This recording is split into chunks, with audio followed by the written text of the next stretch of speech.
దశాబ్దాల పాటు తెలంగాణను కోట్లాడి సాధించుకున్న తర్వాత 10 ఏళ్లలో తెలంగాణ సాగునీటి కష్టాలను ఏ విధంగా తీర్చుకున్నామో మనం చూసాం. మళ్ళీ ఆ సాగునీటి సంక్షోభం తెలంగాణను వెంటాడుతున్న సందర్భం కనిపిస్తూ ఉంది. తాజాగా హైకోర్టు న్యాయస్థానాల మెట్ల వరకు వెళ్లాల్సిన పరిస్థితి ఎదురైన సందర్భాన్ని కూడా మనం చూస్తున్నాం. ఎట్లా చూడాల్సిన అవసరం కనిపిస్తుంది ఈ సాగునీటి సంక్షోభాన్ని, సాగునీటి హక్కులను కాలరాసే కుట్రలను? అంటే ఒక పద్ధతి ప్రకారము తెలంగాణ మీద ఒక కాన్స్పిరసీ, ఒక అటాక్ జరుగుతూ ఉంది.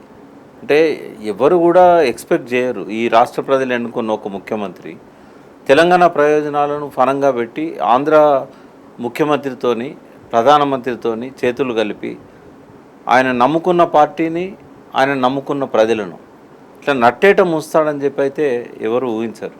చెప్తే కూడా ఆశ్చర్యపోతారు, ఇట్లా చేస్తారా ఎవరన్నా అని కూడా అనిపిస్తుంది.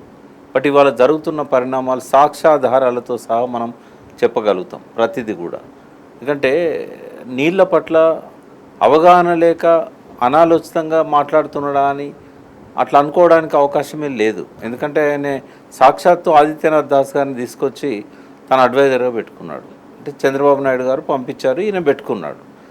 ఇంకా వాళ్ళు ప్రతి ఫోరం దగ్గర, ప్రతి ఉపన్యాసంలో, అసెంబ్లీలో కావచ్చు, బయట కావచ్చు, అబద్ధాలు ప్రచారం చేస్తూ కేసీఆర్ గారినే టార్గెట్గా చేస్తూ ఈ ప్రాజెక్టులన్నీ కూడా అక్కరకు రాకుండా వాటిని పూర్తిగా ఇవాళ మేడిగడ్డ విషయంలో మాత్రం అది కంప్లీట్ జల సమాధి కాబోతున్నది.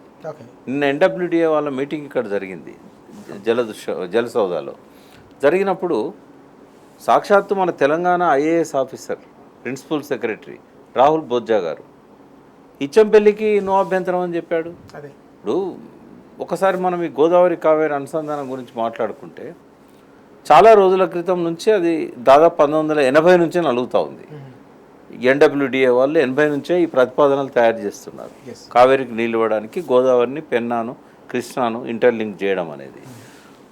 అయితే కేసీఆర్ గారు ముఖ్యమంత్రి అయిన తర్వాత విద్యాసాగరరావు గారు జలవనరుల నిపుణుడు, సిడబ్ల్యూసి ఎక్స్ చీఫ్ ఇంజనీర్, ఆయనే మన తరఫున ఢిల్లీలో సిడబ్ల్యూసి దగ్గర కానీ, ఈ ఎన్డబ్ల్యూడిఏ దగ్గర కానీ, టాస్క్ ఫోర్స్ దగ్గర కానీ రిప్రజెంట్ చేశారు. వారు ఒకటే చెప్పారు, మా హక్కులకు మా భంగం వాటిల్లకుండా మా జలాలన్నీ మేము వాడుకునే విధంగా మాకు ఇచ్చిన తర్వాత మీరు తర్వాత ఎక్కడికైనా తీసుకుపోండి అన్నాడు. తర్వాత ఎట్లా తీసుకుపోవాలనే దాని విషయంలో కూడా వరుసగా జరిగిన మీటింగ్స్లలో తెలంగాణ ప్రభుత్వం స్పష్టంగా చెప్పింది, మీరు సమ్మక్క బ్యారేజ్ ఏదైతే ఉన్నదో కంప్లీట్ అయింది. ఇటీవల జరిగిన మీ టాస్క్ ఫోర్స్ మీటింగ్లలో కూడా కేసీఆర్ గారి పీరియడ్లో స్పష్టంగా చెప్పారు, ఇచ్చంపల్లి కొత్త కట్టక్కర్లేదు, దాని దగ్గరలోనే కిందనే సమ్మక్కు ఉంది, ఆడ ఆల్రెడీ 8 TMCల స్టోరేజ్ ఉంది, మీరు అక్కడ నుంచి లిఫ్ట్ చేసుకోండి అని చెప్పారు.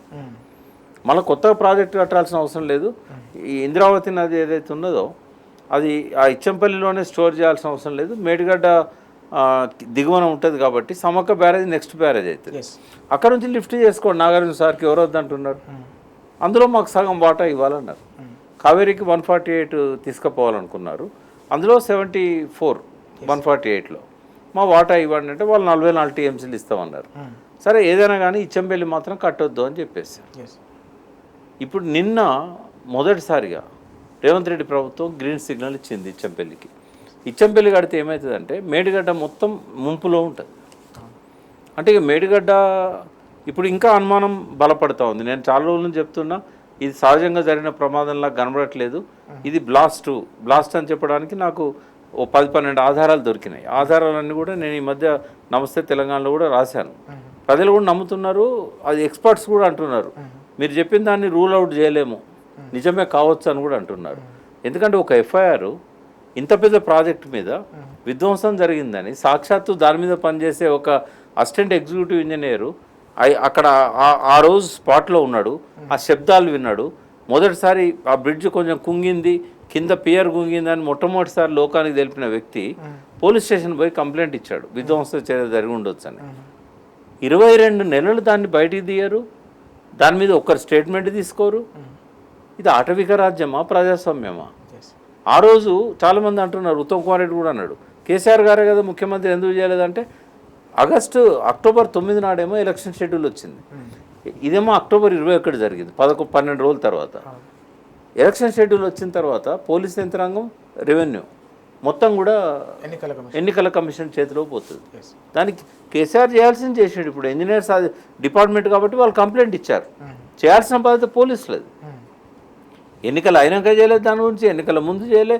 ఆ బ్లాస్ట్ అయితే కనుక దానికి సంబంధించిన ఆధారాలు పట్టుకోవడానికి ట్రై చేయలేదు. బాంబ్ స్క్వాడ్ రాలేదు అక్కడికి.